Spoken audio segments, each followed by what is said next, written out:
रावण तो आपका भक्त है महादेव। आपकी चेतावनी का पालन करके उसने स्वयं को कितने वर्ष सीता से दूर रखा, किंतु अभी वो इस अनर्थ को करने का क्यों सोच रहा है? जब किसी का नाश समीप होता है तो उसका विवेक उससे दूर हो जाता है। रावण इतने समय तक मौन केवल इसलिए था क्योंकि उसके पास कोई उचित बहाना नहीं था, और अब शूर्पणखा के इस कृत्यों के पश्चात उसे एक अवसर मिल गया अपने दुष्कृत्यों को न्यायोचित ठहराने का। मंदोदरी, विभीषण, उन सब की चेतावनी को अनसुना कर वो एक ऐसे कर्म की ओर बढ़ चला है जो आने वाले समय में समस्त राक्षस जाति का सर्वनाश कर देगा।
कहाँ जा रही हो सीते?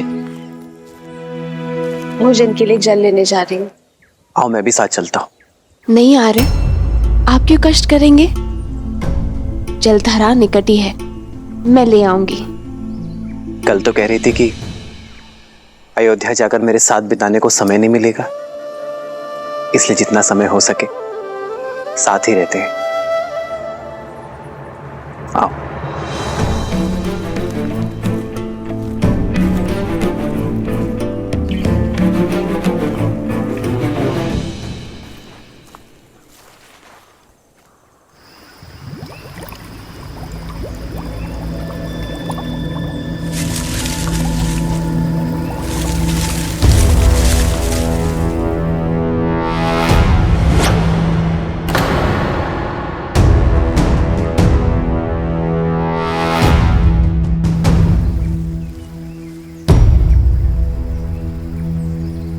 लाओ सीते।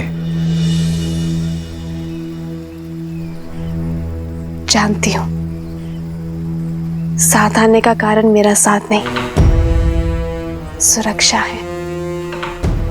जब से शूर्पणखा का प्रसंग हुआ है तब से आप मेरी सुरक्षा को लेकर कुछ अधिक ही सतर्क हो गए हैं। आओ। मुझे विश्वास है रावण आपके समक्ष आने की भूल कभी नहीं करेगा, और यदि की तो उसकी दशा भी वही होगी जो आपके सामने आए अन्य असुरों की हुई। मैं जानती हूं कि आप मेरी सुरक्षा के लिए धरती पाताल एक कर देंगे। मेरी शक्ति का आधार तुम्हारा मुझ पर ही अटूट विश्वास ही है सीते।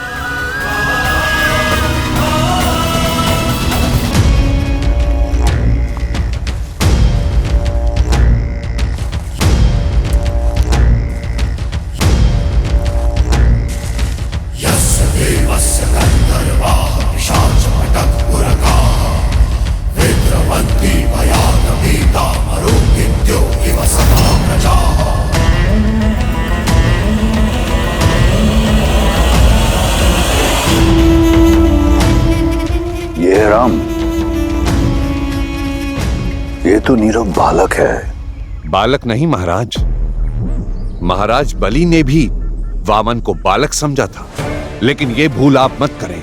आयु देखकर राम के शौर्य को कम समझना मूर्खता हो सकती है।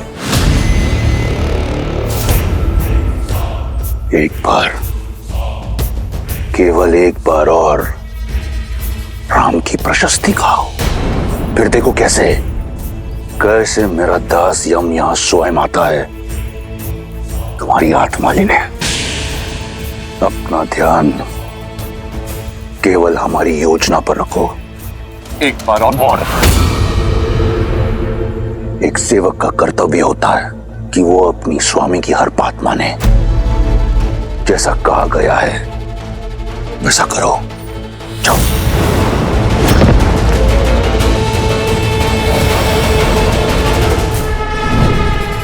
अपने अद्भुत सौंदर्य से मोह लो सीता को और दूर ले जाओ बालक राम को सीता से।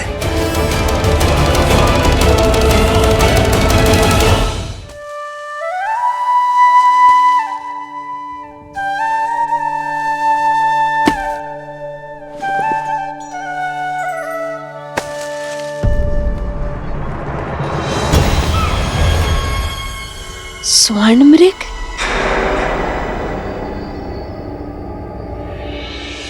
उत्तम, अति उत्तम मारीच।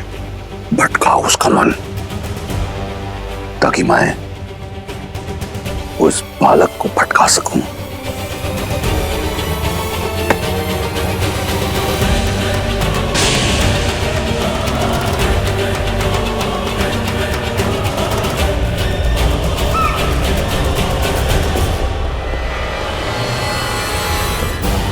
आर्य, लक्ष्मण भैया, देखिए कितना सुंदर स्वर्ण मृग है।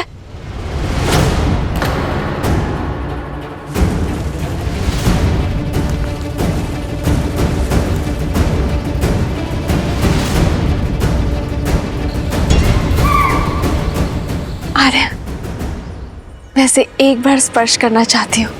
इस वन के हर दिव्य जीव की स्मृतियां अपने मन में बसाना चाहती हूँ। आर्य, क्या आप इस मृग को मेरे लिए पकड़ कर ला सकते हैं?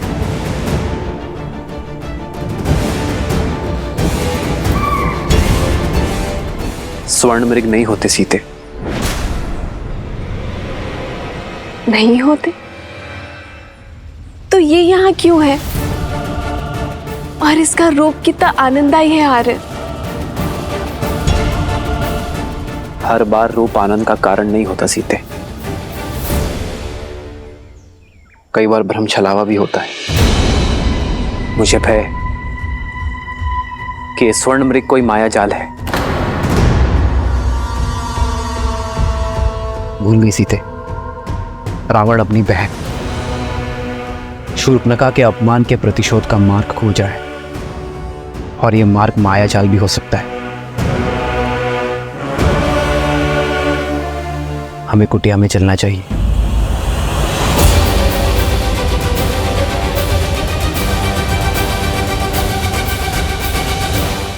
आओ। जिस श्री राम के नाम मात्र से उनके शत्रु में भय उत्पन्न हो जाता है, उनका साथ होने पर मुझे क्षति पहुंचाने का दुस्साहस रावण भी नहीं कर सकता है। जो अपने भाई कुबेर का घर लंका छीन सकता है, जो अपने आराध्य महादेव को वश में करने का दुस्साहस कर सकता है सीते, वो कुछ भी कर सकता है।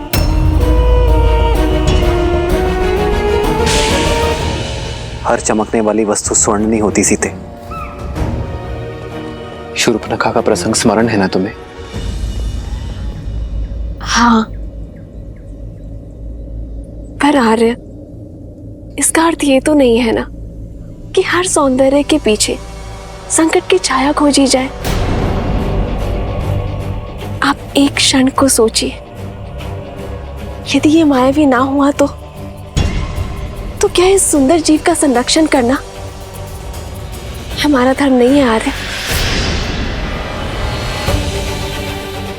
मैं इसके सौंदर्य के स्पर्श का अवसर खोना नहीं चाहती हूँ, और जीवन में धर्म और कर्तव्य निभाते निभाते क्षणिक खुशियों को खोना, ये भी तो एक बहुत बड़ी भूल है ना आर्य। और यदि ये मायावी हुआ तो भी आप है ना हर माया को भंग कर सकने में सक्षम। आर्य, इन 13 वर्षों के वनवास में मैंने आपसे कभी कोई कामना नहीं किया आर्य। और यदि आप फिर भी नहीं चाहते कि मैं उस सुंदर जीव के सामीप्य आऊं, तो मुझे स्वीकार है।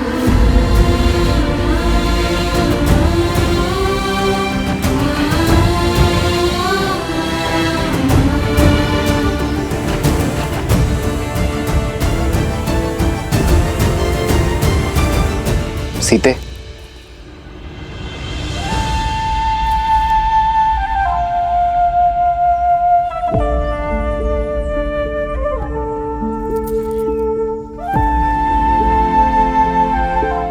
अपनी सीता को निराश नहीं देख सकता ये राम।